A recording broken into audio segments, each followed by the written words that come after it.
Está começando o MSPcast, o podcast do prestador de serviço de TI, e hoje, como vocês podem ver, nós estamos desfalcados. Eu acabei assumindo aqui, expulsei o Luiz da organização do evento. Vocês viram que no episódio passado eu conquistei a minha primeira cota de apresentador, então eu tenho hoje participação ativa nas ações da empresa, e agora eu estou movendo um processo interno contra o Luiz para que eu tome toda essa organização aqui. Brincadeira, gente, o Luiz teve alguns probleminhas de saúde e hoje não pôde estar aqui com a gente. Mas para compensar a falta dele, a gente tem um convidado de peso, um cara muito bacana, muito gente boa, que a gente teve o prazer de se conectar aí recentemente.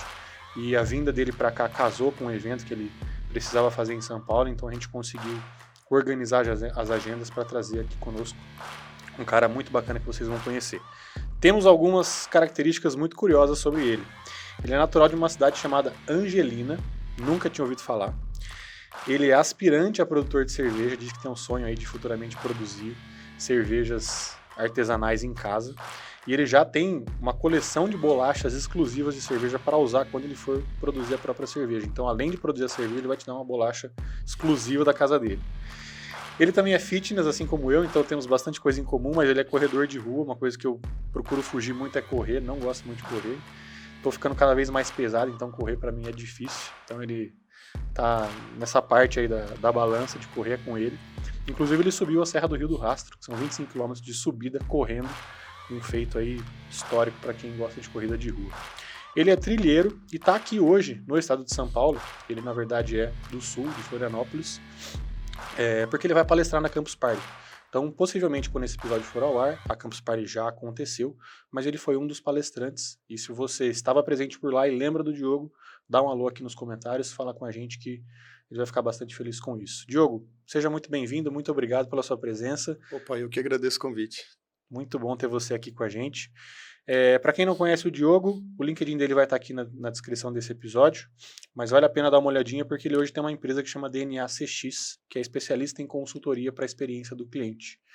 E ele atende aí empresas de diversos setores, então se você, seja um cliente AD ou qualquer outra pessoa que se deparou com esse episódio, tem interesse em conhecer um pouquinho mais do trabalho dele, fique 100% à vontade, os canais aí de comunicação do Diogo estão abertos, e inclusive vai rolar sorteios de consultorias e palestras aqui, então fiquem ligados que no final do episódio a gente vai divulgar qual que é o passo a passo para você se habilitar a participar desse sorteio.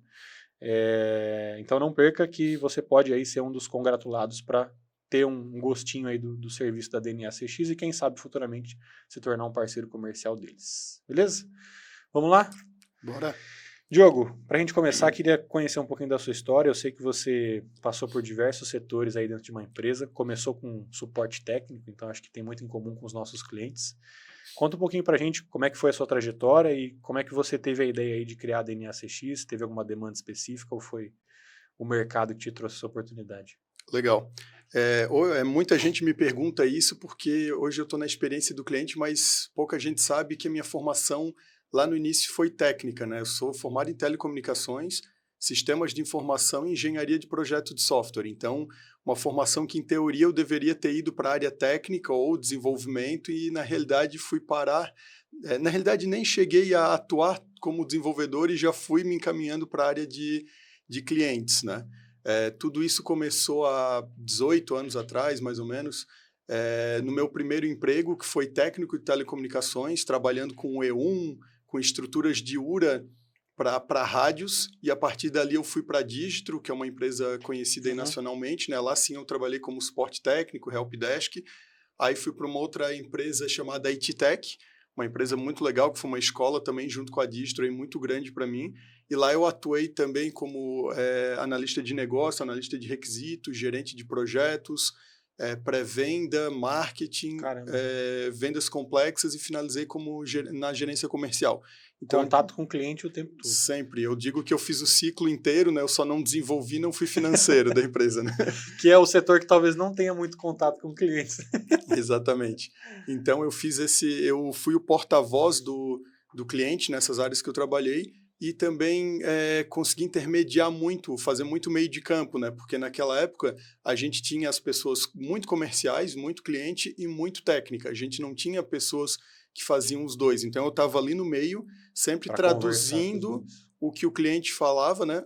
para a gente, eu preciso disso, opa, não é bem isso. Então, traduzia, mandava para o desenvolvimento. E do desenvolvimento, a mesma coisa, né? Traduzia para falar para o cliente. Então, sempre fui esse meio de campo, né?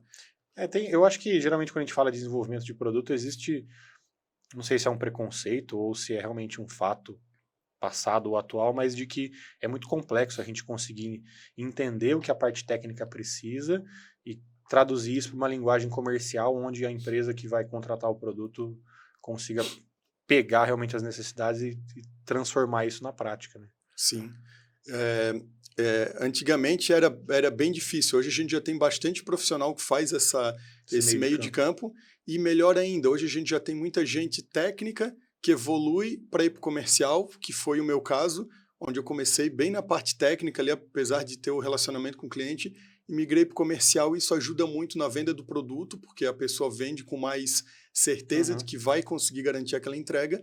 E hoje, agora, a bola da vez é o desenvolvimento, atuar mais na área de clientes. Então, eles estão começando a entender mais, deixa eu escutar olhar as pesquisas de satisfação para entender qual é a reclamação do cliente, porque ele sabe, aquela reclamação ali, eu tenho uma feature no produto, e às vezes o próprio comercial nem sabe. Então, o próprio desenvolvedor está ali para ver essas necessidades e também para achar oportunidades, porque muitas das oportunidades que a gente tem nas empresas hoje vêm de uma dor coletiva. Então, bacana, tem 3, 4, 5 pessoas reclamando, cara, deixa eu ir mais a fundo aqui, pode ser que eu tenha uma oportunidade de melhorar meu produto. Vamos entender, traduzir isso para linguagem técnica. Exato. Ou então o meu produto não está fazendo o que deveria, né? Então, tem muito esse cenário. E a palestra da Campus Party que eu vou fazer amanhã, né, que para quem está escutando aí já foi, é exatamente isso. É como... porque os desenvolvedores deveriam olhar mais para a experiência do cliente. Exatamente trazer esse conceito de experiência do cliente para dentro do desenvolvimento de produto. Né? E foi algo que nessa trajetória sua, foi algo que você sentiu que você tinha aptidão? Foi algo que você quis desenvolver? Ou foi meio que imposto um caminho assim para você? Cara, quando eu vi, eu já estava lá. Não deu nem tempo de entender o que estava acontecendo. Eu não gostava Pode ser que seja... alguém vai rir dizendo, cara, mas como assim tu não gostava de clientes? Eu não gostava de clientes.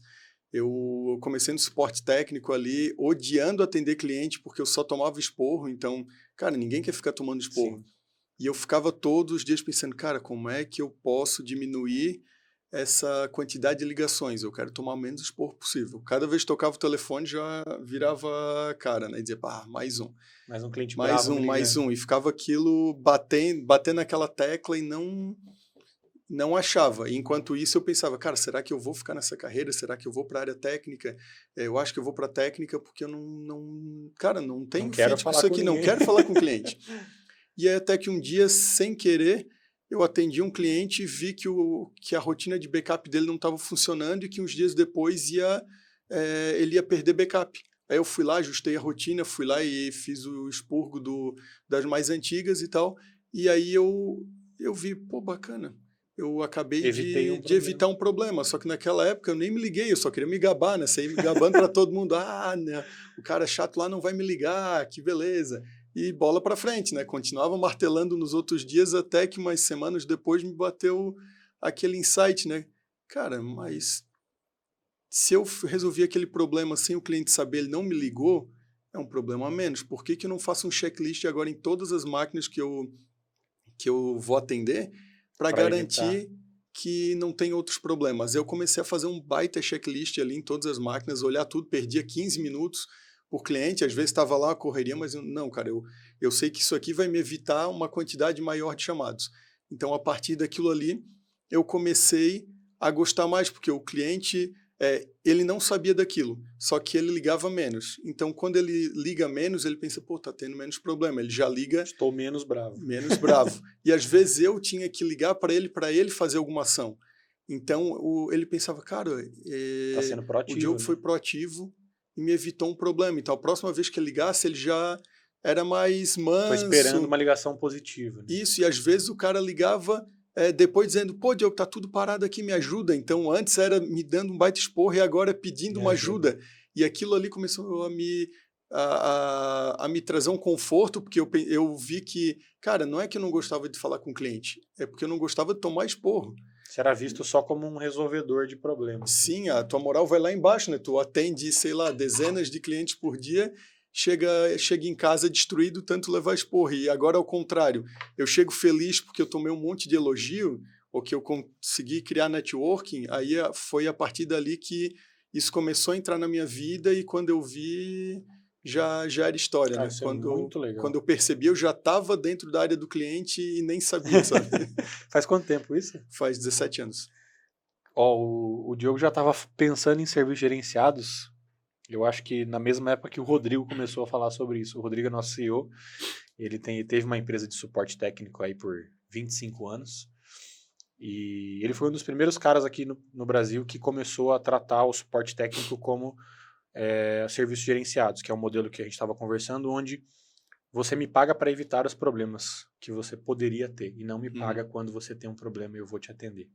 Então, acho que a mentalidade e a lógica do negócio era mais ou menos a mesma coisa. Estou tentando criar formas, rotinas, checklists, processos para que eu mantenha seu ambiente otimizado e você tenha o menor número de problemas possível. Isso é muito interessante. Sim, cara, e a maioria das pessoas acha que isso é perda de tempo. Tipo, pô, eu tô gastando 15 minutos a mais e tem um monte de máquina parada, tá dando problema. Cara, mas se tu começar a aplicar, tu vai ver que a quantidade de chamados vai diminuir, é fato. A não ser que tu tenha um outro fator externo ali, mas se tiver no mesmo cenário, com certeza vai diminuir. Se a causa tá ali. Sim, a prevenção é a melhor opção, sabe? Se tu tá com a casa desajeitada e quer colocar tudo em dia, começa a fazer o preventivo que tu vai ver que vai diminuir a quantidade de chamadas. Cara, isso nem foi combinado, hein? A gente tá aqui para falar do Diogo da DNA CX, não da história dele ou de como ele já tinha essa mentalidade. Isso é muito legal. É uma coisa que eu acho que os nossos clientes buscam muito, essa proatividade, essa prevenção. Ainda tem muita barreira, porque envolve questões contratuais, o valor do meu contrato com você, a forma que eu te atendo, o processo interno que eu tenho para revisar chamado, para ver atendimento, mas faz todo sentido. Eu acho que todo mundo acredita muito nisso. Apesar desse processo migratório ser doloroso e ser resistente, eu acho que o objetivo final todo mundo enxerga e todo mundo está olhando para a mesma coisa. Isso é muito bacana. E aí, depois disso, como é que você chegou até a DNA? Da DNA, na realidade, eu sempre tive um sonho de empreender. Aquele sonho que fica lá distante, né, de ser dono do seu próprio negócio, mas a gente nunca sabe como, né? Eu sempre fiquei pensando, cara, eu vou ser dono de uma empresa de tecnologia, mas, cara, como é que eu vou começar isso? Não faço ideia. Então, pandemia, eu acho que mudou a mentalidade de muitas pessoas e a minha foi... E eu me incluo nesse cenário porque eu comecei a repensar qual é o meu propósito, quais os meus valores, onde eu queria chegar, e eu vi que o cargo que eu estava atuando já não atendia mais o meu propósito. Eu queria algo a mais que aquilo não ia me satisfazer. Então eu comecei a pensar e chegou um momento que eu disse, cara, eu acho que essa é a hora, no meio da pandemia, já tinha passado aquele lockdown, né? A economia já estava voltando, e eu pensei, cara, essa é a hora. Então, armei todo um cenário, né? Me preparei ali durante 6 meses. Você estava empregado? Estava empregado, me preparei toda a questão financeira. Também falei com a minha empresa antes, fiquei 2 meses a mais a pedido deles para arrumar a casa, para preparar todo o pessoal. Então, foi tudo bem pensado e alinhado dos dois lados. Não foi aquele negócio radical, tô saindo. Não foi assim. Então, foi pensado. Só que eu pensei em abrir a empresa, só que eu não sabia ainda eu sabia os perrengues da minha área, mas não sabia os perrengues de empreender. Então, eu virei a cabeça, tropecei umas 10 vezes ali até conseguir entender o que realmente era empreender, que era bem diferente do que eu imaginava. Mas voltando à parte da DNA CX, eu abri realmente porque eu vi que tinha um nicho muito grande, não só em Floripa. Antes eu atendia o Brasil inteiro, meus principais clientes estavam em São Paulo, então minha rede de contatos era muito maior em São Paulo e depois em Florianópolis, mas eu vi que lá tinha um nicho grande e São Paulo, mesmo tendo muitos profissionais de qualidade, também tem um nicho para todo mundo, sabe? Sim. Então estava bem bacana e eu pensei, cara, por que eu não abro isso e não consigo atingir mais empresas de mais mercados do que ficar focado só no setor que eu estava mais ligado à tecnologia, bancos, call center, esse tipo de empresa, né? E aí eu resolvi abrir a DNA CX, isso faz 1 ano e meio, e a partir dali eu comecei a aplicar consultoria, mentoria, treinamentos e palestras para trazer a experiência do cliente para esse mundo, né, para esse cenário empresarial. Então, O foco da DNA CX hoje é ajudar as empresas a melhorar a experiência com seus clientes. E como Independente da dor que eu tenha, Isso. você consegue me ajudar no que diz respeito ao atendimento ao cliente, a experiência que ele tem. Isso. E em contrapartida, porque isso parece ser muito filosófico, né? Vai ajudar a melhorar a experiência do cliente, beleza, e quais os benefícios? Aí eu mostro como a gente traz aumento de faturamento, retenção, outros tipos de benefícios que a gente vê o monetário, financeiro, usando a experiência do cliente, né? Daí sim a gente consegue trazer mais para o cenário, porque se tu só vender a utopia, ninguém quer comprar, né? Mas faz total sentido. Eu, pelo menos particularmente, não acho que seja um salto lógico muito grande entender que com uma experiência melhor, a empresa vai ter melhores resultados e desempenho. Seja ele financeiro ou aquisição de novos clientes, aumentar o ticket médio, aumentar o lifetime desse cara. Então, acho que não é difícil a gente enxergar como isso pode impactar diretamente. Talvez seja um pouco complexo as empresas conseguirem entender como talvez uma boa experiência financeira melhore o resultado da minha empresa, ou como talvez uma melhor experiência na contratação do produto melhore, mas chegaremos lá em breve. Uma coisa que chamou muita atenção, quando as primeiras vezes que eu fui pesquisar sobre a DNA e sobre você, eu me deparei com um pitch seu, onde você diz algo mais ou menos assim, vou parafrasear, mas de uma forma bem porca. Que é importante que você possa oferecer para os clientes canais de atendimento e que esse cliente possa optar pelo melhor canal com que ele se sinta ou mais confortável, ou mais prático, ou mais ágil para ele resolver o problema dele. Como é que você vê isso hoje, né, no mundo digital, e como é que você trabalha isso com as empresas? Então, realmente eu preciso abrir diversos canais, dos mais variados, posso manter algo nichado e focado para o que diz respeito ou para o que faz sentido para a minha realidade, ou realmente é o cliente que precisa, se o cara quiser me ligar, eu vou ter que atender. Ou talvez na minha empresa não faça muito sentido você me ligar, é melhor se abrir um chamado. Como é que você vê a vontade do cliente e o processo interno que eu tenho e conseguir casar essas coisas? Legal. Primeiro a gente precisa entender o perfil dos clientes, né? Entender onde eles estão e como eles se comunicam. Não adianta eu falar, eu só vou me comunicar no WhatsApp se todo o perfil dos meus clientes atua mais tradicional e atua pelo telefone e loja física. Tu vai estar perdendo o cliente ou não vai estar se comunicando na mesma linha que ele. Então, ele vai ver que é um problema falar com a minha empresa. Exato. E às vezes ele vai dizer, cara, não está no canal que eu estou, eu vou mudar para quem está. Então, às vezes não é... claro que se for algo do propósito da empresa ou do objetivo da empresa e aquilo precisa ser daquela forma porque ele está nichado, ok. Aí tu sabe que é um propósito da empresa e é inegável. Mas se não fosse, tu estiver buscando os clientes, tu precisa entender, bacana, eu tenho um perfil de cliente de mais 60. Legal, provavelmente o físico, o telefone e o WhatsApp ali com áudio seja o melhor caminho. Agora não, eu estou com um público de 20 anos, ou do pessoal um pouco mais novo que já nasceu no digital, que mal fala no telefone, odeia ir numa loja física se não for para ter uma experiência legal, e tu começa a atuar em outro ponto. Não vai dar, tu sabe que tu vai ter que estar no TikTok, no Instagram e no WhatsApp, né? Que hoje é o que é o da moda, né? Então hoje a gente acaba, em alguns momentos, tendo que entrar na moda para poder atender os clientes. Mas eu penso que nem sempre a gente precisa estar. Por exemplo, se os meus clientes não estão no TikTok, cara, eu não preciso me arriscar no TikTok e ir para lá e investir dinheiro se o meu público não está lá. Claro, se eu quero testar ou se eu quero fazer algum tipo de ação, porque eu prevejo lá no futuro que eles estarão, beleza. Agora eu sou daquele que atue onde o teu cliente está agora e teste para ver outros tipos de canais, mas não gaste dinheiro desnecessário só porque é a hype do momento e está na moda e acaba não tendo retorno. Né? Entendi.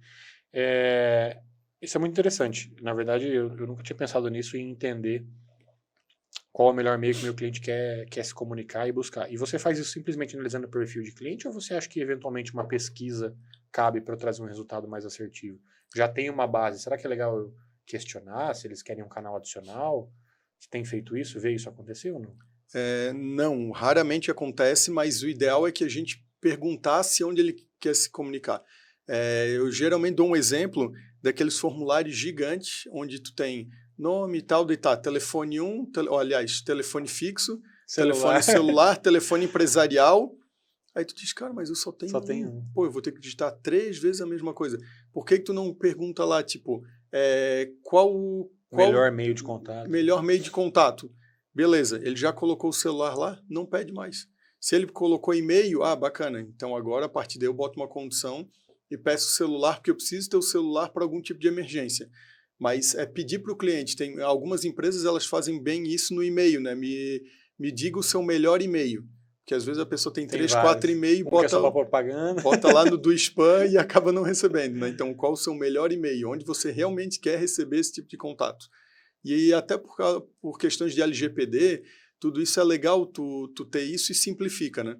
O quanto menor atrito tu tiver na jornada, por exemplo, essas dos formulários, melhor vai ser a experiência dele, menos dados, ele vai confiar e vai dizer, pô, bacana, me pediu só o necessário. E falando do canal de atendimento é a mesma coisa, né? É pedir aonde ele quer se comunicar.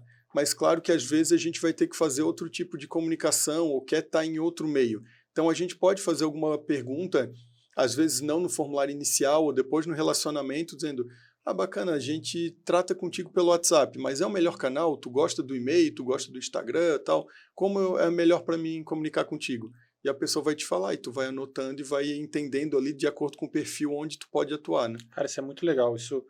Eu acho que empresas que têm uma ação de CS efetiva, onde eu tenho um contato recorrente com o meu cliente, cabe super eu perguntar, cliente, tudo bem? Eu vou falar com você de forma recorrente. Por onde você prefere que eu te fale? Quer que eu te mande WhatsApp? Quer que eu te ligo na sua empresa? Eu acho que é claro que vão existir momentos ou comunicações. Pô, preciso te mandar um contrato, uma comunicação formal, vou ter que usar um e-mail. Preciso deixar registrado ali que eu te mandei. Ou no nosso caso, por exemplo, vai sair uma atualização do produto, tem um recurso novo, tenho que te formalizar por e-mail.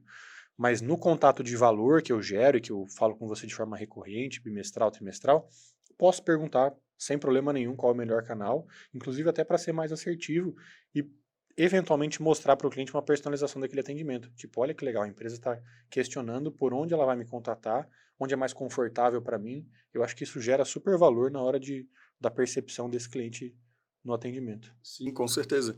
E isso também evita no show, vamos dizer assim, né? Como, tipo, se Marquei eu quero... uma reunião, ninguém veio.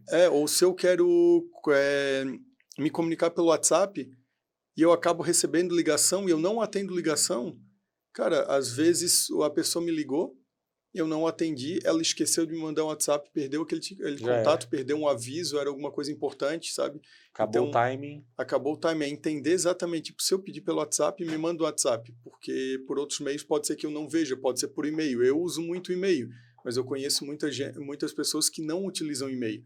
Então, se tu começar a mandar um invite para o e-mail dele com aquela reunião e dizer, mas eu mandei um invite, tu não viu? Ele vai dizer, pô, mas eu não olho o meu e-mail faz um mês. Manda um dia antes no WhatsApp confirmando a reunião, sabe? Então, entender como o cliente se comunica é a melhor forma de tu engajar ele também, né? E até, inclusive, a gente pode levar isso para um segundo nível, onde a gente consegue entender na empresa quem é o contato para cada assunto. Pode ser que eu precise falar das questões comerciais do nosso contrato, ou do uso técnico do meu produto, então vão ser pessoas diferentes, e cada uma delas pode ter um canal diferente. O cara do financeiro talvez prefira mais e-mails, porque se todo mundo do financeiro for ligar para ele está perdido. Agora, talvez o consultor comercial, o cara técnico, prefira uma comunicação mais assertiva. Sim, não, isso acontece muito. O cara do comercial tá lá atendendo em todos os canais. Ele tá olhando até o WeChat da Facebook China, da empresa. Se tiver, o Facebook. Agora, o cara do financeiro vai dizer, me manda um e-mail, me manda porque eu tenho uma lista de coisas, eu só consigo me gerenciar no e-mail. Então, com certeza, vai ter perfis diferentes dentro da própria empresa. Que legal. Isso me faz ver, e acho que é uma ótima dica aí, de como a experiência do cliente, ela está muito relacionada, sim, com o valor que eu entrego, mas além do valor, se eu não tiver uma boa experiência, se ela não for assertiva, se eu não souber o canal, se eu não conseguir entregar para você uma comunicação clara e efetiva, talvez aquele conteúdo, por mais valioso que ele seja, ele vai se perder no meio do caminho. Então, para que isso tenha um real valor e esse ciclo de comunicação se complete, o primeiro estágio, que é entender por onde eu chego até você e como é que você vai me receber, de que forma eu te contato e eu toco em você, eu acho que é essencial para que isso tenha sucesso. Sim, e é diferente o canal de comunicação do canal de nutrição. Porque às vezes eu quero me comunicar no WhatsApp, mas para te mandar informativos ou dicas, eu, falando pessoalmente, eu prefiro por e-mail. Então, são 2 canais diferentes. Sim. Para me comunicar, o WhatsApp, para me trazer informações relevantes ali do dia a dia, o e-mail, porque eu também me gerencio melhor ali. Exatamente, eu concordo. O meu e-mail é assim, meu e-mail é a lista de tarefa. Eu preciso fazer alguma coisa para você, me manda um e-mail. Preciso buscar uma condição comercial, preciso te mandar alguma coisa. Agora, vou te perguntar alguma coisa, quer tirar uma dúvida, quer uma explicação, quer uma demonstração, aí me liga, me manda um WhatsApp. Acho que faz total sentido. Anotem isso aí, viu, gente? Muito legal, muito interessante. Porque muita gente, às vezes, se prende na pergunta de, poxa, eu preciso entrar em contato com o meu cliente, mas o que que eu levo para ele, né? Qual que é o valor que eu vou gerar desse contato? Eu vou ligar para ele e falar assim, ei, tá precisando de alguma coisa? Ou eu vou analisar o cenário dele, levar uma dor que ele possa ter e tentar trazer uma solução para isso? Pode ser. Mas antes da gente pensar isso, ou concomitante a isso, é muito legal também a gente entender de que forma isso vai ser mais assertivo. Pode ser que eu não te gere um valor imediato ou real naquele contato, mas a gente teve uma boa relação, um bom contato, foi uma ligação legal, foi uma troca de mensagem interessante. E aí você vai estar muito mais receptivo e aberto para as próximas comunicações que a gente tiver, independente do assunto. E aí sim eu vou pensar no valor que eu levo. Tem um paralelo muito legal, que a nossa ferramenta, ela tem um módulo de automação, então eu consigo criar tarefas automáticas para fazer manutenção recorrente preventiva nas máquinas dos clientes. E muita gente fala assim, poxa, Bruno, eu não uso porque eu não sei como desenvolver o script. Eu não sou desenvolvedor, não entendo nada de Java, PHP, como é que eu vou fazer um script para colocar lá? E a gente começou a perceber que a principal dor dos clientes, ela antecede o desenvolvimento, é eu não saber o que eu vou resolver. Então eu nem sei qual é o script que eu preciso fazer e eu já estou te falando que eu não vou fazer porque eu não sei como é que faz. Então vamos antes sentar e ver quais são as automações que você quer criar, quais são as dores que ela resolve, os benefícios que ela vai trazer para a sua operação, e aí sim a gente vai elencar, pô, essa aqui é a principal que vai te dar mais valor. Cara, vamos contratar alguém. Quanto que vai economizar de dinheiro essa automação? Vou contratar um desenvolvedor freelancer, eu pago uma hora para ele e faz o script, ou vou no chat GPT e ele me dá. Então, antes da gente pensar na entrega, vamos desenvolver o método antes, vamos entrar em contato com esse cliente pelo melhor canal, gerar a melhor experiência, criar essa conexão pelo canal que ele preferir para que ele veja que é algo personalizado, aí sim eu te dou o valor num segundo momento. Acho que faz sentido? Sim, com certeza. Tu está sendo consultivo, tu está atuando não no que o cliente quer, mas no que ele precisa e está trazendo, mostrando para ele o valor. Então, tu está trazendo os 2 pontos, né? Tu está ajudando ele tecnicamente, tu está ajudando ele a mostrar o objetivo para ele, dizendo, ó, tá aqui o valor, o benefício que o meu produto vai trazer. Então, cara, isso é perfeito. Muitas vezes o cliente não sabe o que quer. Na realidade, ele até sabe, mas ele não sabe dizer. Tem aquela fotinho das arvorezinhas, né? O que o cliente quis, o que o desenvolvedor fez, o que o analista... Produto final. E o produto final é uma percepção diferente dos outros 3 que analisaram. Então, essa parte de ser consultivo, de entender a dor, ajuda muito a gente chegar no objetivo final e não ter retrabalho. Né? Tem um cliente nosso, ele falou uma frase para mim uma vez, eu nunca esqueço, que é assim, o seu cliente final nunca sabe exatamente o que ele está comprando de você. Ele tem uma ideia, mas o entregável e o produto, e no serviço isso é mais claro ainda, ele não tem a exata ciência do que está incluso naquele contrato. Ele não vai ler SLA, ele não sabe quais são os serviços atendidos e não atendidos. Ele espera que quando ele tiver um problema no computador, você vai resolver. E isso é muito legal, porque na prática a gente vê e tem aquela velha história, aquele velho meme do cara de TI que chega na empresa e o cara fala assim, depois que consultar aquele computador, olha meu ar-condicionado ali que não está funcionando, minha cafeteira está parada. Então o cara não sabe o que está incluso no contrato. E eu acho que cabe nessa entrega de valor a gente começar a educar para ele entender o que está incluso, o que ele pode te chamar e quais são os serviços que você pode até fazer, mas não está no contrato, e aí tem um custo extra, ou vou fazer de graça para te fidelizar, alguma coisa assim. Mas faz muito sentido. O cliente, ele dificilmente sabe o que ele quer, de uma forma clara e descritiva, e ele dificilmente entende o que ele comprou de você. Ele acha que essas 2 ideias estão conectadas, mas nem sempre isso pode ser verdade. Muito legal. Vamos falar um pouquinho de experiência do cliente. Um dos tópicos que eu separei para a gente e fazendo um paralelo com a qualidade do produto. E eu acho que vai muito de encontro com o que a gente estava falando agora. Talvez eu não tenha um valor tão grande para te entregar, mas a forma que eu te entrego faz com que esse valor seja muito mais percebido. E no final das contas, a sensação de valor ela fica mais clara quando a comunicação é efetiva.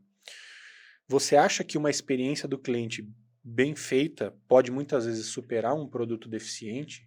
E não vou dizer mascarar, mas de uma forma clara fazer com que o cliente entenda que, ok, meu produto tem limitações, isso é claro, você está ciente, eu como desenvolvedor estou ciente, vou trabalhar para melhorar, pode ser que não aconteça agora, mas a forma que a gente tem de tirar valor disso é dessa forma aqui. Você acha que um produto que ainda não está no seu auge, ou que não entrega o valor ideal do cliente, pode ser melhorado com essa experiência? Ou talvez o cliente só está procurando o produto e a experiência é uma cerejinha que não agrega muito valor na hora da compra em si? Entendi. A experiência do cliente, ela só posterga o inevitável quando a gente fala em produto ruim.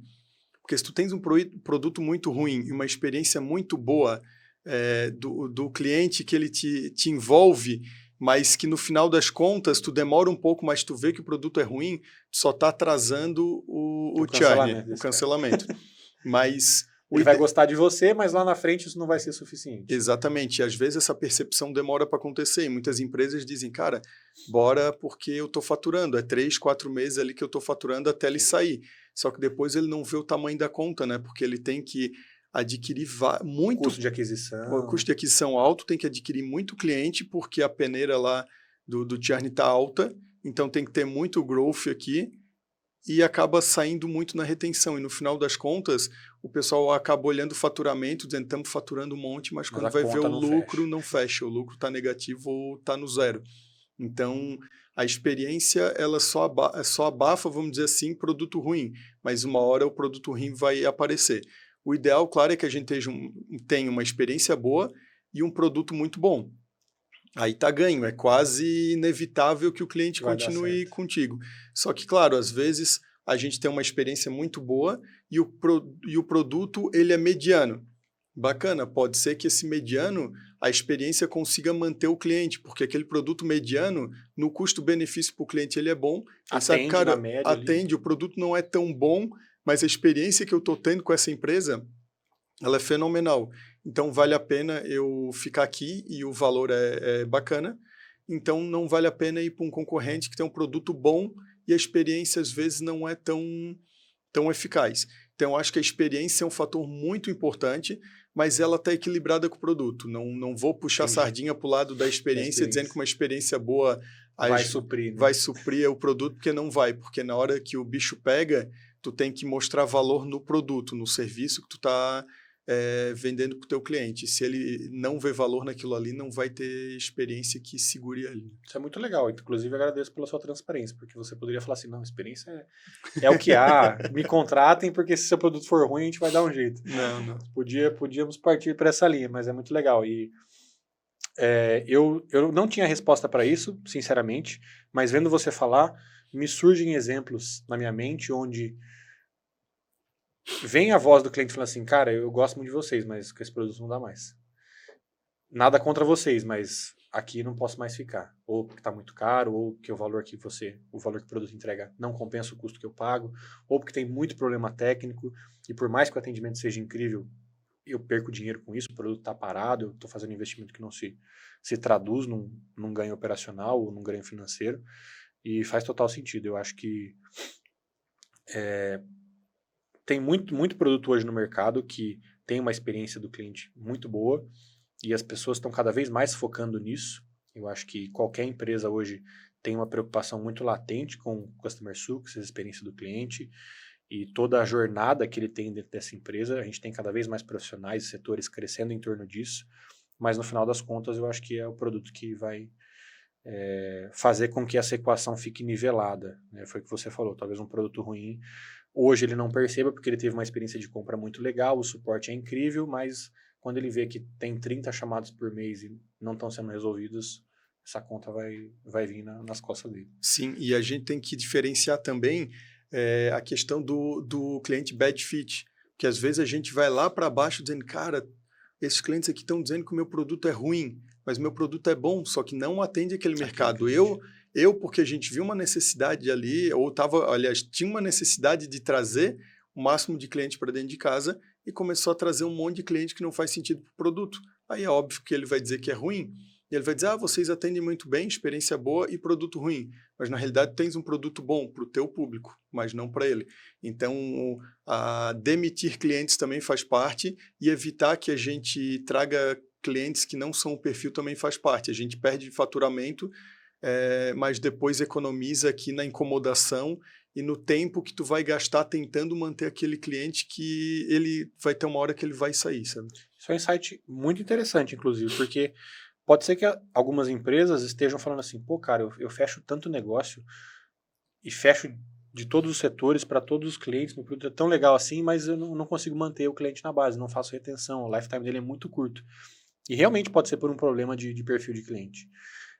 Eu acho que em determinados momentos aí onde o meu negócio não vai muito bem, pode ser que eu aceite fechar qualquer tipo de cliente em troca num valor recorrente aí, por menor que ele possa ser e sem muita longevidade, mas, pô, eu preciso que minha empresa sobreviva, então pode ser que eu acabe fechando clientes que não tem nada a ver, só porque o cara quer pagar. Sim. E aí, quando eu vou fazer uma análise de base, eu vejo que a saúde da minha base está baixa, porque o cara fica 4 meses e sai, ou ele não desenvolve no produto, consome pouco, fica no custo fixo baixo mensal lá, obrigatório. E é uma análise muito interessante de se fazer. Talvez a saúde da sua base não esteja tão boa e a percepção do cliente com o seu produto não seja ideal por conta de perfil de cliente. Então, acho que vale refinar e ter isso como uma preocupação recorrente de, será que eu estou vendendo para o público certo? Sim. E às vezes a gente acaba na correria não analisando isso, coloca tudo no mesmo cesto e vai lá bater com o desenvolvimento ou com quem está fazendo a estratégia da empresa, dizendo, pô, o produto não atende, está todo mundo reclamando. Opa, mas é o público certo? Às vezes não é, né? Isso é muito legal. Uma coisa muito recente que a gente tem conversado aqui na AD é sobre essa forma de oferta. O que a gente vê muito acontecendo na nossa base de clientes é assim, eu crio um produto genérico, coloco no mercado e quem quiser comprar, compra. E aí eu divulgo em todo lugar, post patrocinado do Instagram, vai para todo mundo, Facebook, Google Ads, e aí qualquer empresa que acha que precisa daquele produto acaba comprando. E a gente vê que o desenvolvimento e o desempenho de uma base de clientes construída dessa forma é muito inferior ao que o cliente desejava. E aí ele fica se questionando, poxa, será que eu tenho algum problema interno de processo, de atendimento? Será que a minha experiência de compra é ruim, meu produto é caro, o serviço que eu estou entregando não faz sentido? E o que a gente tem tentado doutrinar agora os nossos clientes é assim, cara, escolha um público-alvo e crie um produto para esses caras. Você vai saber a dor que ele tem, como é que você vai resolver, o que ele está disposto a pagar, em quanto tempo ele vai te voltar de dinheiro e o tempo médio que ele tem de base. E com isso, a sua venda vai ser muito mais assertiva, porque você vai chegar no cliente e falar assim, cara, você é um hospital? Eu sei que você tem esse problema aqui, meu software pode te ajudar. Ao invés de eu falar assim, pessoal, eu tenho software aqui, alguém quer? Acho que é muito mais assertivo eu ir já num produto criado por uma base específica, por uma segmentação, e a experiência de compra do cara vai ser totalmente diferente. Pô, eu vou ouvir uma empresa especialista naquilo que eu tenho para oferecer.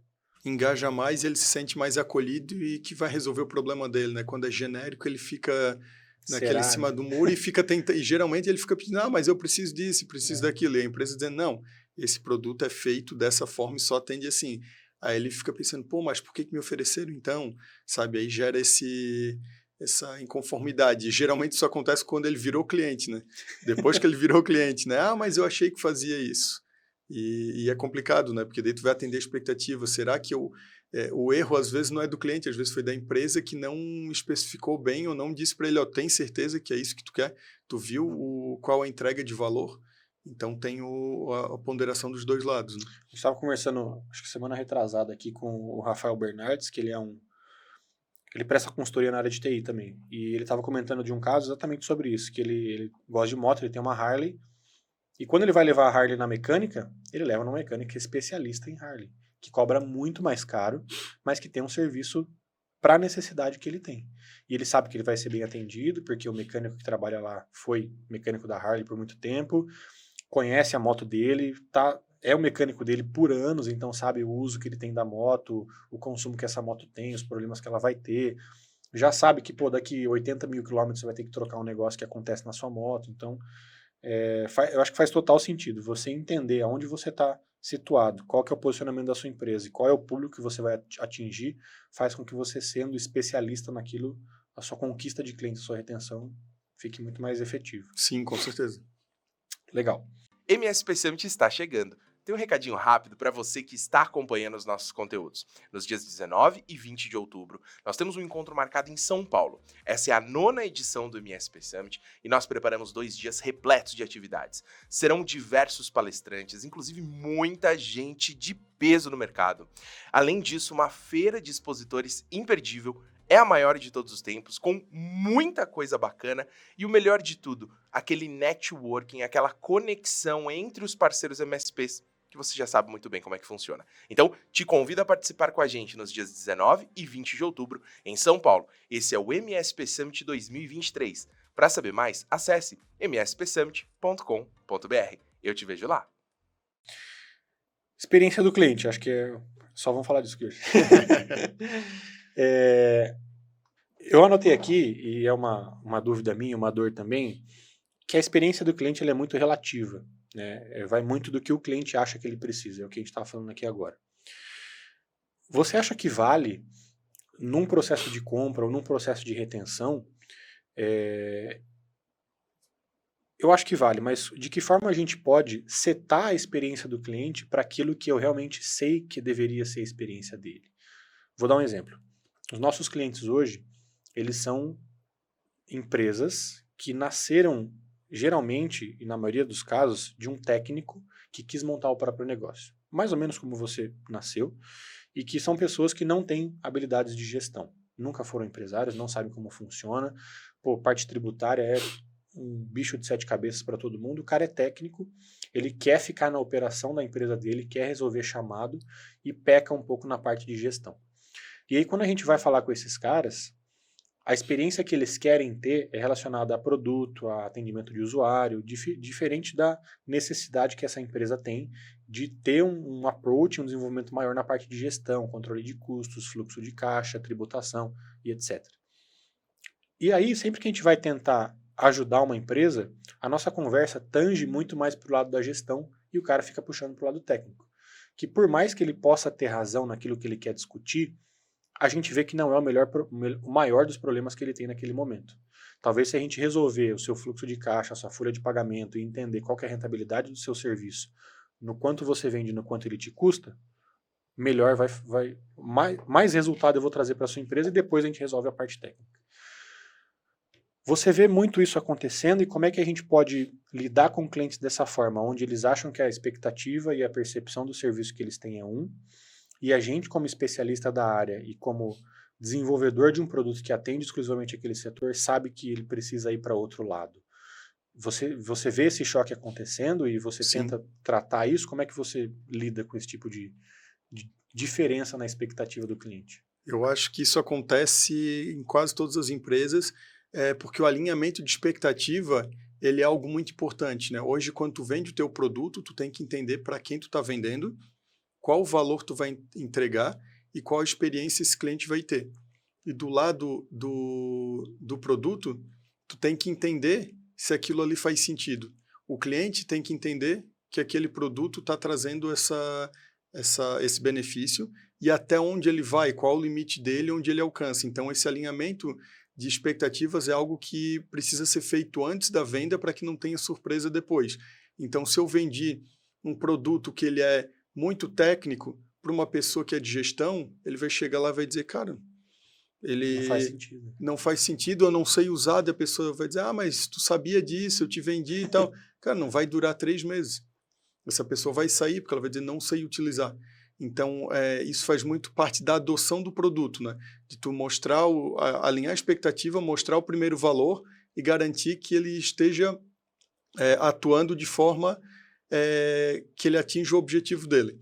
Isso vai muito de alinhamento de expectativa antes. Bacana, eu preciso vender para esses caras, só que eles são muito técnicos, eles não têm conhecimento de gestão. Bacana. O que eu posso fazer para melhorar esse caminho, essa percepção dele até lá?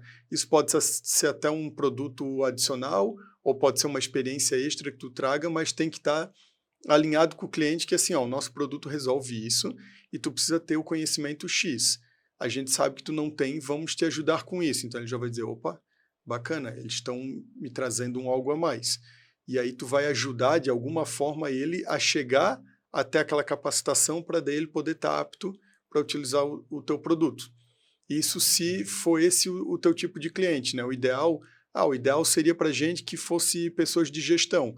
Bacana, então aquele cliente ali já não faz sentido, teria que ser uma empresa onde ela é mais estruturada e tem uma pessoa específica para cuidar da gestão, para estar conversando na mesma linguagem com o meu sistema, né?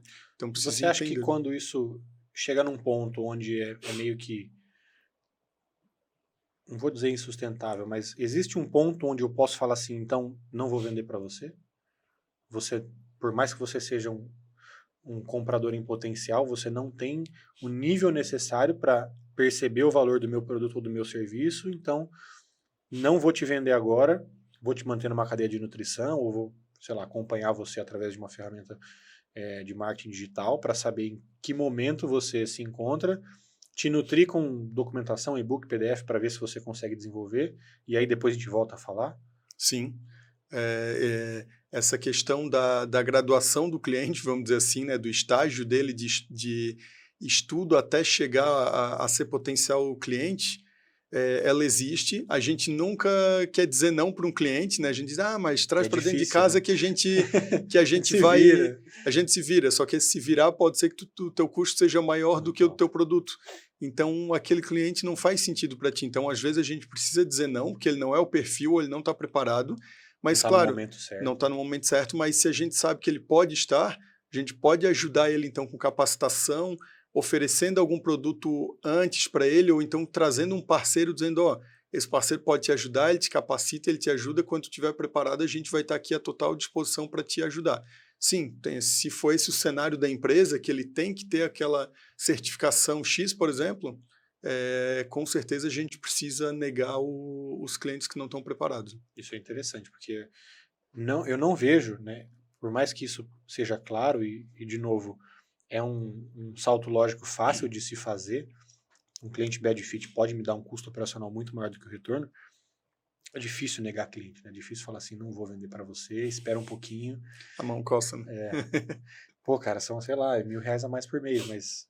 E às vezes as empresas que têm esse tipo de percepção não têm um controle tão efetivo e tão detalhista no custo operacional que cada cliente tem, ou que cada serviço que eu entrego tem, e o quão isso pode ficar desregulado com um cliente não ideal para a minha empresa.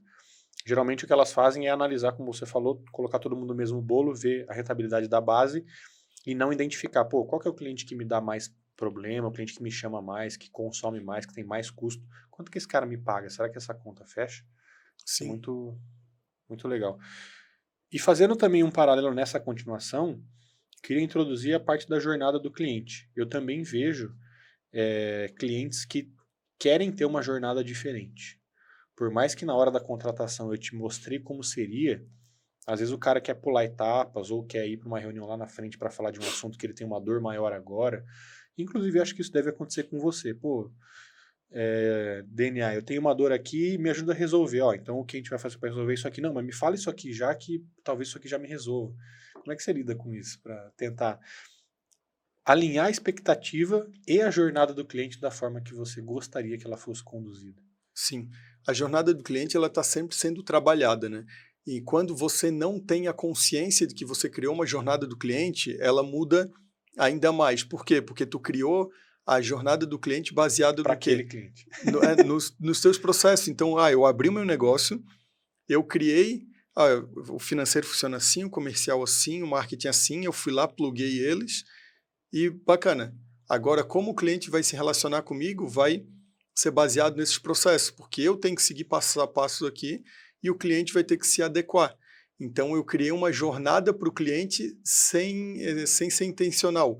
É uma jornada da minha empresa que eu coloquei ele ali. Isso, a jornada do cliente, nesse caso, são os processos internos vistos de fora. Então, o cliente vai obedecer o que tu criou como processo interno.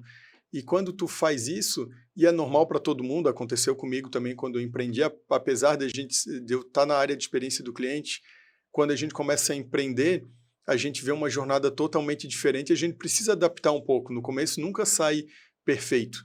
Então, assim fica mais fácil para mim, eu estou trabalhando sozinho, então vou trazer um pouquinho de atrito para o cliente e depois eu retiro. Isso acontece. Mas quando a gente começa a entender a jornada do cliente, a gente começa a ver o quê? Que a jornada do cliente é o quê? A visão, é o caminho que o cliente percorre, né? Desde que ele descobriu a marca até o pós-venda, mas na visão dele para que ele tenha o menor número de atritos possíveis e ela seja mais fluida. Quando a gente fala no processo, a gente está falando em silos, né? Então ela ficou oscilando. Quando a gente fala em jornada do cliente, é meio que como se a gente esticasse esses processos e trouxesse uma jornada mais linear. Então, quando isso acontece, se o cliente está querendo pular etapas, provavelmente a tua jornada não está bem adaptada ao que realmente deveria ser, ao que traz mais conforto para o cliente.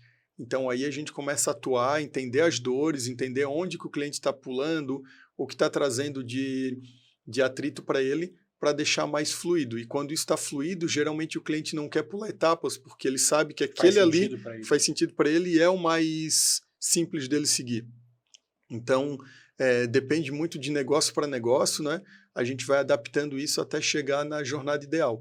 E quando eu falo de atrito, às vezes a gente pensa, pô, atrito é coisa gigante aqui, é um troço que evitou que o cliente comprasse de mim. Mas não, pode ser alguma coisa simples, pode ser uma demora no atendimento, pode ser tu não ter um call to action lá dentro do Instagram para já linkar direto para o teu WhatsApp, tu tens um link do site, daí do site ele procura lá, dá uma olhada e não tem o link do WhatsApp e ele correu, porque ele disse, cara, eu vou ter que adicionar o número do cara aqui para depois eu mandar mensagem. Não, se tem um link ali já facilita, já pega ele no momento quente, né, que ele está procurando.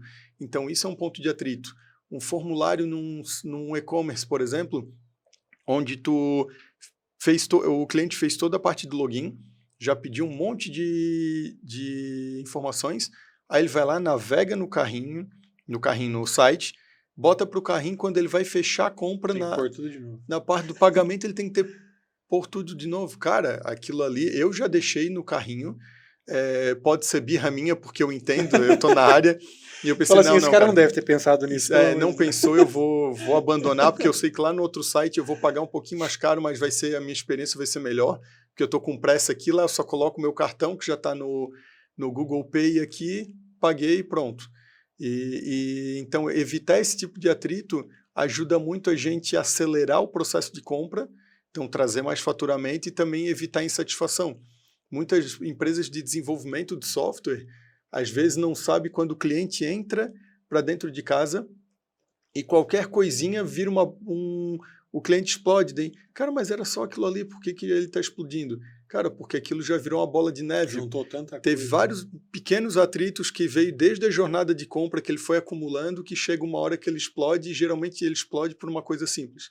Então nunca é aquela coisa simples, sabe? Sempre tem um acúmulo de atritos ali que fizeram com que ele tomasse essa decisão. Com uma empresa de desenvolvimento de software.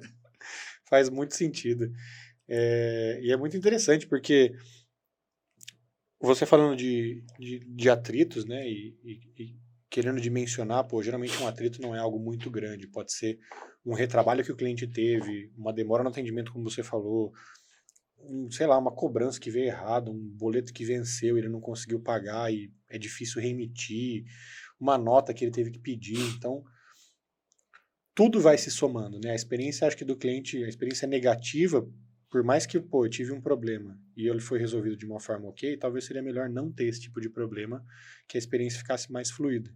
E alinhando isso à jornada do cliente, entendendo que ele pedir para avançar uma etapa é um atrito que poderia ser evitado, partindo do princípio que ele é um cliente ideal, né? Porque talvez um cliente não ideal também vai pedir um negócio que não faz muito sentido, mas entendendo que ele faz parte dessa jornada e ela foi bem desenhada, é muito interessante a gente entender que talvez essa fuga desse caminho não indique que o cliente é ruim, mas sim que a sua experiência do cliente foi desenhada de uma forma não ideal para aquele cenário e que ela pode ser aperfeiçoada. Inclusive, o que me ocorre aqui nessa conversa é que qualquer atrito que o cliente teve e que isso foi percebido ou que ele levantou a mão para reportar, tenta internalizar isso e ver se aquilo que aconteceu realmente acontece com a gente, se é algo que está todo mundo reclamando, se é um problema do seu processo, porque dificilmente a gente vai se deparar com um cliente. Existem clientes, vou dizer clientes ruins, que vão reclamar por tudo,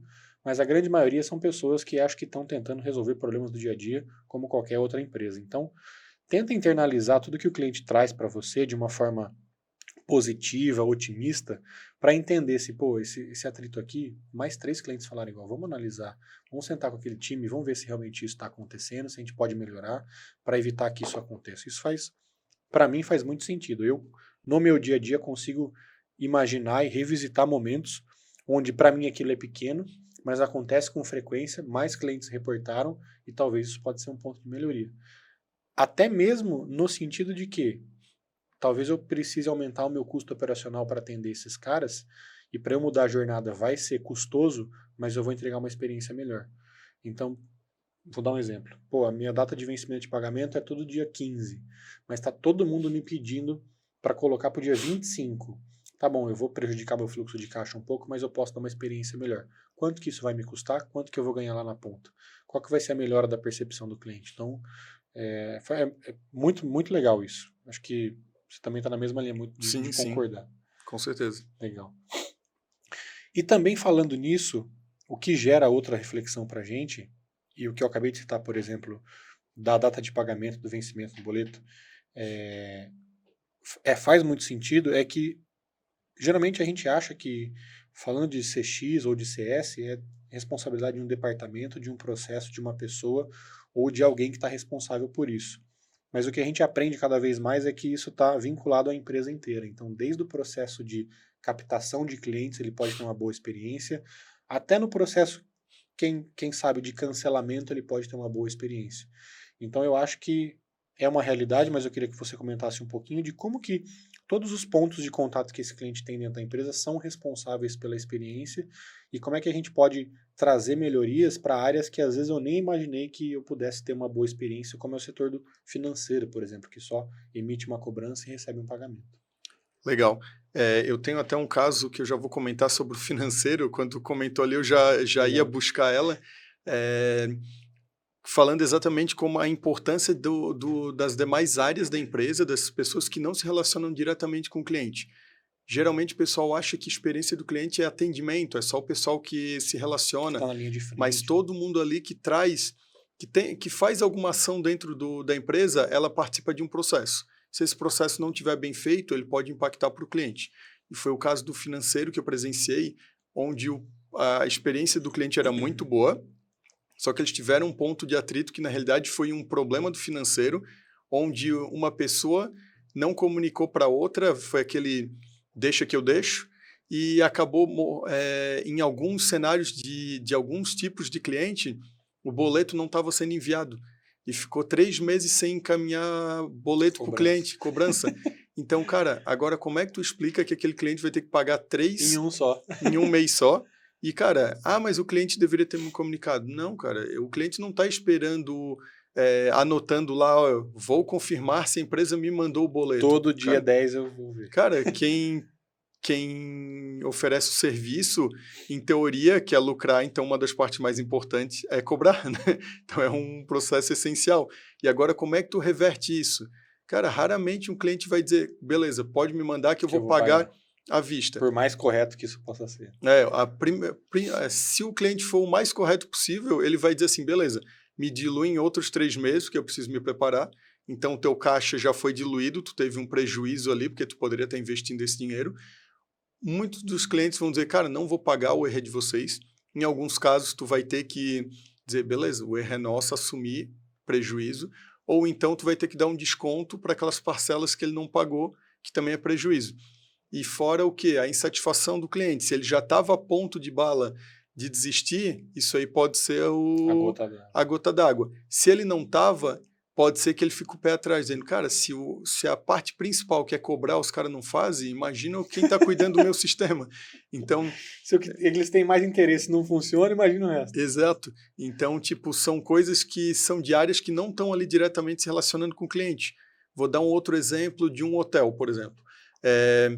Tu chegou no hotel aqui em São Paulo, reunião, né, semanada ali de reuniões com cliente, tu deixou tua camisa lá porque sujou e tu só tinha 2, tu usou uma, tá a outra lá para lavar, bacana, ela lavou, deixou lá no quarto e quando tu vai pegar, tu só chegou em casa à noite, tu pegou aquela camisa e viu, cara, tá lavada, mas não tá passada. E aí tu pode dizer, cara, mas como assim não passaram? e a camareira vai dizer assim, como assim ele não pediu? Sabe? Aí vai muito da percepção também dela olhar, cara, isso aqui é uma camisa social. A pessoa Não tem como não passar. uma pessoa me manda lavar agora. Não é mancha de vinho, alguma coisa assim que pode manchar, então tem que ser rápido. Cara, provavelmente ele vai querer usar essa camisa aqui e eu preciso passar. Ele deve ter esquecido ou ele pode achar que Tá incluso. está incluso, porque em alguns hotéis é um serviço só.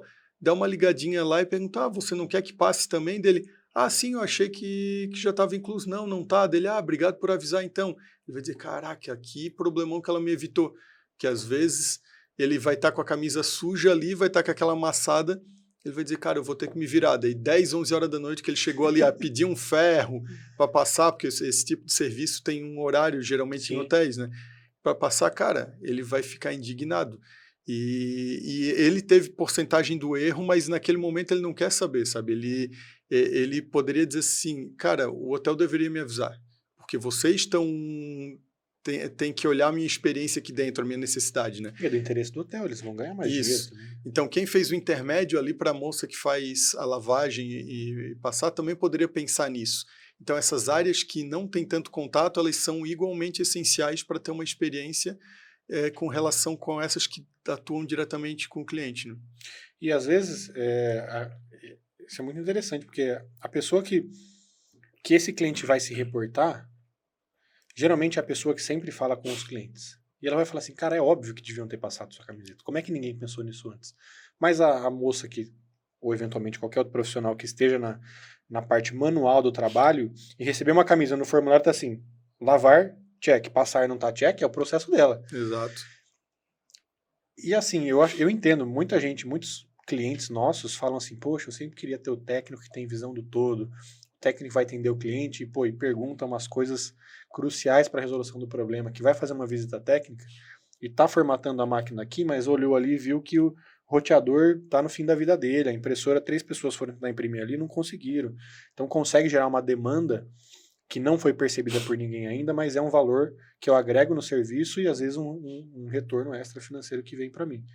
Muita gente pede isso, muita gente pergunta sobre isso, de como é que eu faço com que os meus funcionários tenham a experiência do todo e consigam analisar não só o processo do cliente, mas as dores e as demandas dele de uma forma muito mais natural.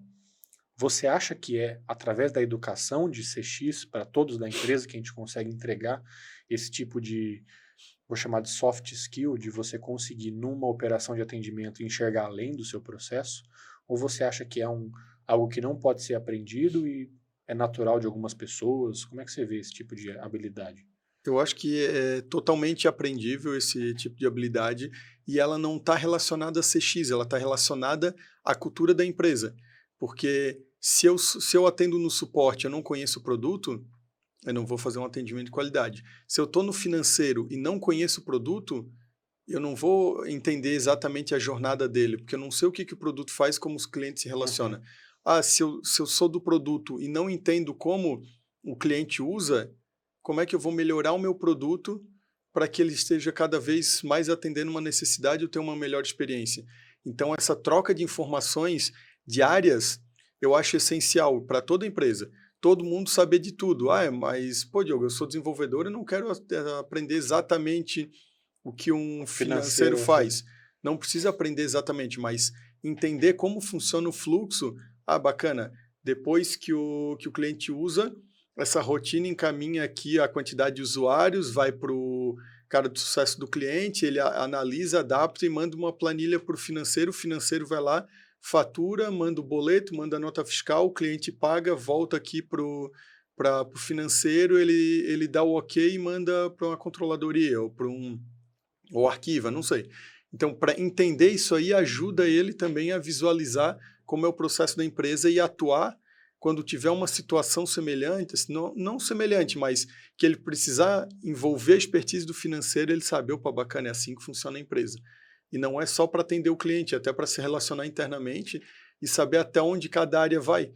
Porque aquele deixa que eu deixo, acontece exatamente isso. Quando uma pessoa não sabe o que a outra área faz, Então ela acha, ó, o meu limite Ela é até supõe aqui. que o outro vai fazer. O meu limite é até aqui, porque a outra pessoa pega a partir daqui. Só que a outra área está dizendo, o meu limite é até aqui, porque ela vai me entregar até aqui. Então aquele meio ali Tem uma lacuna. tem uma lacuna. E ali vai ficar no limbo, onde ninguém vai pegar, e só quando explode a bucha é que alguém vai achar e vai tentar achar ocupado, e não quem vai solucionar. Quem que deixou de fazer a sua Exato. parte? Então, essa parte eu acho bem importante.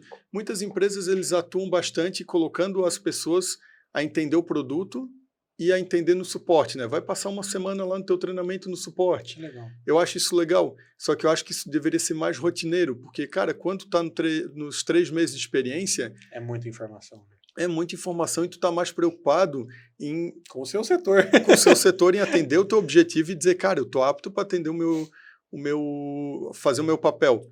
E não a entender exatamente o que é o suporte, que não vai ser o que eu vou fazer. É um plus, né? Um extra. Aquilo ali ajuda ali, mas tu fazer depois de 6 meses, 9 meses e ir adequando o pessoal ali, colocando uma semaninha, um dia, 2 dias, ou senta junto numa reunião para participar, isso ajuda muito. Cada percepçãozinha que tu vai tendo ali das outras áreas te ajuda a entender o todo, né? Eu acho bem Gosto muito importante. disso, acho muito interessante. Inclusive, já vejo, ó, eu sempre comento que geralmente tem alguns convidados aqui que prestam uma consultoria para a gente durante o podcast. E eu já vejo eu aplicando isso com o meu time aqui na AD, de fazer com que o meu setor conheça outras experiências. Eu, particularmente, acho que o meu setor de CS, ele tem mais informações do todo, porque é a gente que recebe a reclamação. Então, o cara que quer reclamar do suporte, ele fala comigo, quer reclamar do financeiro, ele fala comigo. Então, por um processo natural, eu já sei as dores dos clientes de todos os setores da empresa, porque é a gente que vai tentar resolver isso e intermediar esse conflito que ele teve com algum outro setor. Mas me parece muito interessante e cabível, pô, o cara do suporte e passar um tempo com vendas, para ele ver como é que esse produto está sendo ofertado, quais são as demandas que o cliente apresenta para que a empresa entenda que faz sentido para ele, o que ele entende que ele está comprando, como é que é a negociação, o que está incluso no contrato. Isso é muito legal porque quando eu for atender você, eu sei como foi esse processo de compra, eu sei o que você falou para o meu vendedor, o que foi prometido para você e acho que é mais fácil de dialogar. Né? Sim, com certeza. Eu acho importante para todos os setores, mas esse alinhamento entre parte comercial, suporte, atendimento ao cliente, CS, né, e desenvolvimento de produto, é o mais essencial, Sim. porque se um não tiver a visão, o desenvolvimento não tiver a visão da usabilidade, ele não melhora produto. Se o comercial, o sucesso do cliente não tiver a visão técnica, ele não consegue ajudar ao cliente a atingir o sucesso que ele precisa com o teu produto, né? Então, eu acho bem essencial isso. Até porque eu acho que é nessa relação e nesse meio de campo que a gente vai definir para onde o produto vai. Porque eu entendo quais são as capacidades e limitações técnicas e os desejos e anseios comerciais. E aí junto a gente pode fazer um plano de desenvolvimento, novas features, roadmap, enfim, eu acho que é nessa relação que se desenvolve esses recursos e, pô, técnico. Eu falei com 5 clientes aqui, 5 deles pediram esse negócio aqui. Será que é possível? Acho que Sim. é nessa relação que a gente faz. Muito legal. Acho que nós cobrimos todos os pontos. Tem mais alguma coisa aí especial que você queria falar? Eu notei aqui, eu particularmente não lembro, então eu vou te fazer uma pergunta no escuro. Quando a gente falou a primeira vez, você contou pra gente uma história do ranço. Você lembra disso? Sim. E eu não lembro muito bem o que é essa história. Foi aquela história que eu contei no início de que eu odiava, eu tinha ranço de cliente. Ah, é verdade. E aí, a partir do relacionamento, eu entendi que não era o ranço do cliente que eu tinha, era ranço de esporro. E não sei se todo mundo conhece a palavra ranço, né? Mas Acho é que meio sim. que nojo, né? Aversão. Então, eu mudei e fui para a área de relacionamento com o cliente sem saber que eu ia ser, né? Sabe aquele quando tu entra na faculdade dizendo, vou ser programador, e tu passa na metade e diz, caraca, não vou ser programador de jeito nenhum. E aí tu começa a mudar a tua mentalidade, foi mais ou menos assim, né? Legal. Beleza. Pessoal, o Diogo muito gentilmente cedeu pra gente alguns produtos e serviços que ele vai sortear pra gente. Então a gente tem possíveis 3 ganhadores aqui.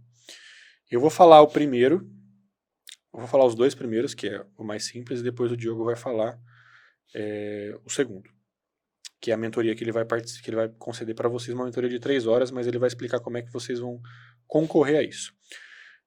Antes disso, a gente vai ter um sorteio, né, onde a gente vai sortear 2 ganhadores. É uma palestra mais um bate-papo com o Diogo, onde o tema vai ser Escalada para o Sucesso, como a jornada do cliente te ajuda a alcançar mais resultados. Então vocês vão ter como se fosse aí uma mini consultoria sobre jornada do cliente e como que isso pode potencializar os resultados da sua empresa. Do lançamento desse episódio, até semana que vem, 7 dias, vocês vão ter esse período para se inscrever num formulário que vai estar aqui embaixo. E aí daqui 7 dias o Diogo vai rodar esse sorteio e vai escolher 2 pessoas, tá? No formulário vai ter os dados de contato de vocês, então lembre de preencher certinho, como a gente já comentou, com o seu melhor e-mail e o seu melhor canal de contato, para que a nossa comunicação seja assertiva. E aí daqui 7 dias, depois que esse episódio for no ar, ele vai escolher 2 pessoas, vai entrar em contato com vocês para fazer o agendamento dessa palestra e desse bate-papo que ele vai fazer com 2 empresas, tá bom? Nessas 2 empresas, posso colocar quantos colaboradores eu quiser para conversar? À vontade, pode colocar a empresa inteira. Legal, show de bola. E a mentoria, que eu achei muito bacana a forma de ganhar isso. É meio que uma corrida. Explica pra gente como é que vai ser. Legal. Pro primeiro que achar o meu contato, na realidade ele não está escondido, né? Fácil. Eu vou deixar o link aqui, né, do meu cartão de visita. Clica lá, vai ter o meu contato do WhatsApp e a primeira pessoa que escrever lá no WhatsApp para mim, mandar uma mensagem com CX com cerveja, foi uma brincadeira que a gente fez aqui, vai ganhar uma mentoria de 3 horas aí referente ou a jornada do sucesso, né, ou o mesmo tema da palestra, ou então de uma dor específica. Você pode escolher a dor específica que você tiver e eu vou te ajudar aí em 3 horas de mentoria, né, provavelmente 3 de 1 hora ou 2 de 1h30, vamos alinhando, para te ajudar aí a atuar com essa dor específica, tá? Cara, muito legal. Eu acho que isso aqui tem um valor inegável e indiscutível para os nossos clientes. É muito legal, inclusive, o que você ter feito isso para a gente. Eu agradeço muito. Poxa, é uma honra poder fazer com que os nossos clientes possam ser agraciados por um bate-papo com você. Só nessa 1h10 aqui que a gente ficou conversando já foi um bate-papo muito engrandecedor para o meu setor, para a AD, acredito que para vocês também. Então, se você tem interesse aí em aprofundar um pouquinho mais, falar com o Diogo, você pode tentar ganhar esses horários exclusivos através dos sorteios e dessa mensagem no WhatsApp dele. Mas também, se você quiser entrar em contato com ele de uma forma comercial mais séria, dentro dos parâmetros aí da contratação da mentoria, como é que as pessoas podem te encontrar? LinkedIn é o mais fácil? No mesmo link vai ter os seus contatos do cartão de visita, você pode me mandar um WhatsApp. Eu até aproveito e pedir para, se você pudesse conectar comigo no LinkedIn, eu falo bastante sobre a experiência do cliente lá. Também falo no Instagram mais sobre questões do dia a dia, no LinkedIn mais reflexões e analogias. Eu gosto bastante de tratar analogias aí do dia a dia, e no Instagram, falando um pouco mais do meu dia a dia e também associando aí com os temas, né, que eu abordo. E também lá é mais fácil de você visualizar as palestras que eu estou fazendo, treinamentos e outras ações aí, né, tem uma agenda de eventos, tá? Então pode ficar à vontade lá para me seguir, pode ficar à vontade também para entrar em contato comigo, que a gente troca esse bate-papo e eu entendo como eu posso te ajudar. Muito bom. E, inclusive, gente, a gente está tentando, toda vez que a gente traz um convidado para cá, a gente gostaria que vocês também pudessem, além de se conectar, poder conhecer e conversar um pouquinho com eles. Para o Diogo é um pouco mais difícil porque ele está longe da gente, mas eu queria te deixar o convite e já te presentear com o ingresso do MSP Summit, que é o nosso evento anual. Então, se você estiver por aqui entre os dias 19 e 20 de outubro, ou pela região, a gente vai fazer um evento com os nossos clientes, que é o MSP Summit em São Paulo. São 2 dias de palestras, tem uma confraternização entre os 2 dias, para a galera tomar uma cerveja. Sempre bom, né? E se você quiser e puder estar por lá, fique à vontade, a entrada aí do evento é garantida por nós para você. Tá? E aí, se o Diogo conseguir ir, e vocês estiverem por lá, quiserem tirar uma foto com ele, bater um papo, trocar uma ideia, fiquem à vontade. Os nossos 2 últimos convidados, a Vanessa e o Rafael, estarão presentes lá, então se você que acompanha o nosso podcast e quer conhecer os convidados, saibam que todos eles estarão no MSP Summit. E para você que ainda não garantiu a sua entrada, não comprou o ingresso, eu espero que quando esse episódio sair, Os nossos ingressos já tenham sido esgotados, mas se você tiver sorte e eles ainda estiverem disponíveis, você pode comprar o ingresso através do site mspsummit.com.br, mspsummit.com.br, e lá a gente tem descontos para cliente, para compras para a empresa inteira por volume, e você também pode adquirir futuramente o evento do ingresso online.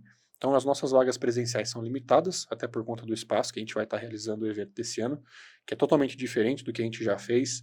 Vão ser 2 dias de palestras num palco 360, com apresentações simultâneas, uma feira de negócios acontecendo ao mesmo tempo do evento. Então, a gente tem uma limitação física. Então, os nossos ingressos presenciais estão limitados, mas o evento online, digital, onde você vai ter acesso às palestras ao vivo e gravadas depois do evento também, vai estar disponível. Então, o que eu sugiro é, manda algum funcionário aí presencial e alguns outros digitais para que você possa garantir a entrega desse conteúdo para todo mundo. E vamos lá tomar uma cerveja com a gente, conhecer os nossos convidados, conhecer um pouquinho mais de cada um deles e também conhecer a nossa equipe. A gente atende aí clientes do Brasil inteiro, às vezes é difícil a gente se encontrar, então fiquem à vontade para nos encontrar por lá, chamar para uma conversa. Pode ser exclusivamente sobre o nosso produto, sobre a nossa relação comercial, não tem problema nenhum. O nosso evento é para isso, para poder aproximar um pouquinho mais os clientes aí que estão longe do eixo aí de São Paulo com a nossa equipe. E espero muito ver todos lá, vai ser um evento muito legal, eu vou estar de mestre de cerimônia, então vai lá, rir um pouquinho da minha cara, passando nervoso em cima do palco. Vou ver se eu consigo me sair bem. O ano passado o Luiz estava comigo, mas esse ano ele vai se ausentar por outras funções que ele vai estar exercendo no evento, então espero ver todo mundo lá. Diogo, muito obrigado pela sua presença, eu adorei te conhecer, eu acho que todo o nosso processo de conexão foi muito legal, a nossa primeira conversa, você é uma pessoa muito tranquila de se relacionar, muito fácil de conversar, muito aberta, se propõe muito a ajudar todo mundo, e eu acho que para os nossos clientes isso faz total sentido. Eu agradeço de coração mesmo ter recebido você aqui e fico muito feliz que a gente conseguiu casar essas datas. Te desejo uma boa palestra amanhã, que tudo ocorra bem e que você consiga também entregar bastante valor para todo mundo que vai estar lá na Campus Party. E se você quiser dar um tchau aí, deixar um recado final para todo mundo, dar um alô para a galera, fique à vontade.